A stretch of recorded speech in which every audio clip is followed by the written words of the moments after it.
తెలంగాణ కోటలో రాజ్యసభ అభ్యర్థిగా అభిషేక్ మను సింఘ్వి పేరును కాంగ్రెస్ అధిష్టానం ఖరారు చేసింది. దీంతో గచ్చిబౌలిలోని హోటల్ షెరాటన్లో సీఎల్పీ సమావేశం జరిగింది. ఈ కీలక సమావేశానికి CM Revanth Reddy, deputy CM Mallu Bhatti Vikramarka, cabinet మంత్రులు, రాజ్యసభ అభ్యర్థి అభిషేక్ మను సింఘ్వి, ఎమ్మెల్యేలు, పార్టీ ముఖ్య నేతలు హాజరయ్యారు.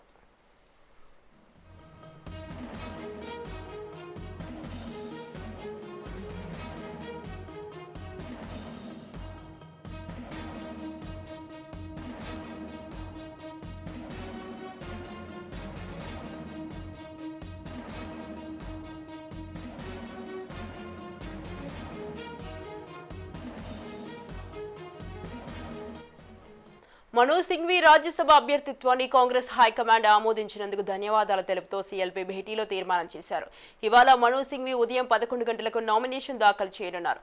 మను సింఘ్వికి సీఎం రేవంత్ శుభాకాంక్షలు తెలిపారు.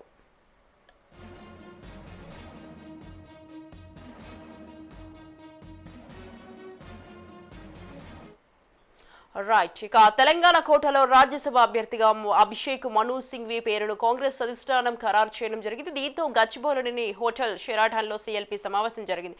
ఇక ఈ కీలక సమావేశానికి CM Revanth Reddy, deputy CM Mallu Bhatti Vikramarka, cabinet మంత్రులు, అలాగే రాజ్యసభ అభ్యర్థి అభిషేక్ మను సింఘ్వి, అలాగే ఎమ్మెల్యేలు, పార్టీ ముఖ్య నేతలు హాజరయ్యారు. రైట్, ఈ విషయంపై మరింత సమాచారం మా ప్రతినిధి తేజ ఫోన్ లైన్ లో ఉన్నారు. తేజ, స్వాతి, మొత్తంగా అయితే మాత్రం నిన్న ఇటు గచ్చిబౌలిలో ఉన్నటువంటి షెర్టాన్ హోటల్లో అయితే మాత్రం ఇటు సిఎల్పి సమావేశం జరిగినటువంటి పరిస్థితిగానే చెప్పాలి. ఎందుకంటే ఈ సమావేశానికి ముఖ్యమంత్రి రేవంత్ రెడ్డి, అదేవిధంగా ఉప ముఖ్యమంత్రి భట్టి విక్రమార్కతో పాటు కాంగ్రెస్ పార్టీకి సంబంధించినటువంటి ఎమ్మెల్యేలు, ఎమ్మెల్సీలు, ఎంపీలు, రాజ్యసభ సభ్యులు కూడా పాల్గొన్నటువంటి పరిస్థితి కనపడింది. అయితే దీంట్లో ఒక స్పష్టమైనటువంటి ఒక కీలకమైనటువంటి నిర్ణయాన్ని అయితే సిఎల్పి తీసుకున్న నిర్ణయానికి ఆమోదం చేసింది అన్నట్లుగానే చెప్పాలి. మొత్తంగా చూస్తే మాత్రం ఇటు అంటే న్యాయ కోవిదుడుగా ఉన్నటువంటి అభిషేక్ మను సింఘ్విని తెలంగాణ నుంచి రాజ్యసభకు పంపించాలి అనేటువంటి ఆలోచనలో ఇటు కాంగ్రెస్ పార్టీ, ప్రత్యేకించి తెలంగాణ కాంగ్రెస్ కూడా నిర్ణయం చేసినటువంటి నేపథ్యంలో ఇది ఏఐసిసితో కూడా కొంత మంతనాలు జరిగినటువంటి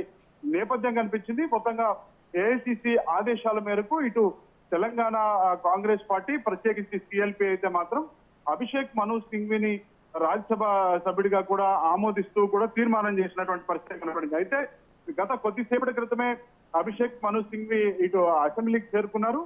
ఆయనతో పాటు ఉన్నటువంటి అందుబాటులో ఉన్నటువంటి ఎమ్మెల్యేలు, ఎంపీలు, మంత్రులు, ఎమ్మెల్సీలు కూడా ఇటు అసెంబ్లీకి అయితే చేరుకున్నటువంటి పరిస్థితి కనిపిస్తుంది.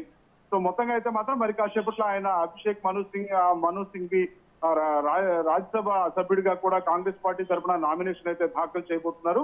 మొత్తంగా ఇటు నిన్న రేవంత్ రెడ్డి ఈ షెర్టాన్ జరిగినటువంటి సిఎల్పి సమావేశంలో కూడా కొన్ని కీలకమైనటువంటి వ్యాఖ్యలు చేశారు. ఎందుకంటే విభజన హామీలను గతంలో అంటే విభజన చట్టంలో పూర్తిగా హక్కులు కల్పించినప్పటికీ కూడా గత ప్రధానమంత్రి మన్మోహన్ సింగ్ పూర్తిగా చట్టబద్ధత కల్పిస్తూ కూడా నిర్ణయం తీసుకున్నప్పటికీ కూడా ఏ విధంగా తర్వాత అనంతరం వచ్చినటువంటి బీజేపీ ప్రభుత్వం ఈ 10 సంవత్సరాల కాలంలో ఏ విధంగానూ కూడా హామీలను విభజన చట్టంలో అనేటువంటి హామీలను నెరవేర్చలేదు, పూర్తిగా తెలంగాణ రాష్ట్రానికి అన్యాయం చేశారు అనేటువంటి స్థాయిలో కూడా ముఖ్యమంత్రి రేవంత్ రెడ్డి అయితే ప్రస్తావించినటువంటి పరిస్థితి కనపడింది.